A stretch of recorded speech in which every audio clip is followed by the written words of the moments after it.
صديقاتي، شلونكم؟ اخباركم؟ ان شاء الله الكل يكون بخير وصحة وعافية. وجيت اليوم وياكم بحلى يخبل ويجنن. تعالوا نبدي الطريقة واراويكم المقادير او الشغلات اللي راح اسوي بها. عندي هنا باكيتين من حليب الشاي، وعندي حليب الفجر، وعندي النوتيلا. تعالوا نبدي الطريقة. راح اطحن البسكوت وانتو الكمية اللي تعجبكم سووها. اني اسوي اللي يكفي عائلتي. طبعا احتمال بس باكيت واحد اسويه، لان هي كلش سهلة، تقدرين باي وقت تسويها، سهلة وكلش طيبة. بالذات اني بنتي كلش تحبها، يعني للاطفال. شوفوا شلون سويته، كلش ناعم. طحنته. هسه اضيف عليه الحليب المكثف. طبعا خلي تدريجيا حتى تشوفين الكمية اللي راح تناسبك. انا اريده بحيث يكون يعني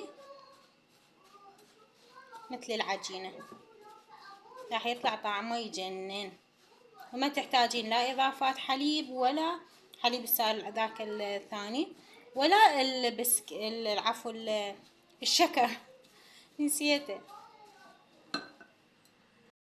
باعوا شلون صار عجينة تتكور بكل بساطة. هسه اني راح ابدي اكورها بهالشكل هذا.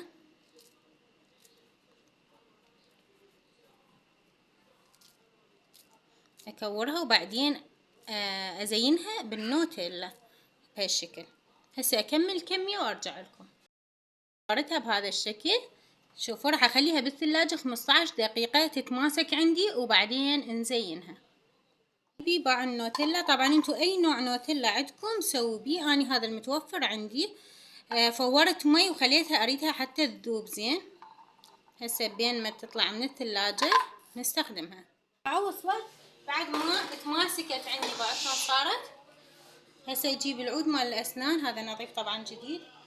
باعوا بهالبساطة هاي، واخليها بالنوتيلا بحيث اريدها تتغرق هيجي.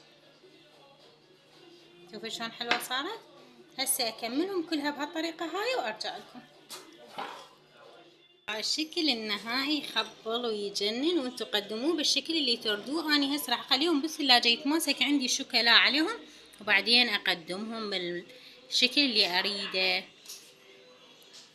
طبعا الطعم ما احكي لكم يجنن، جربناه احنا، واقول لكم هنا جربوها، تستاهل وتستحق وتخبل، حتى تصير ضيافة للخضار، والاطفال كلش راح يحبوها. انا اقول لكم لا تنسوني باللايك والاشتراك وتفعيل زر الجرس. دمتم في رعاية الله وحفظه، في امان الله.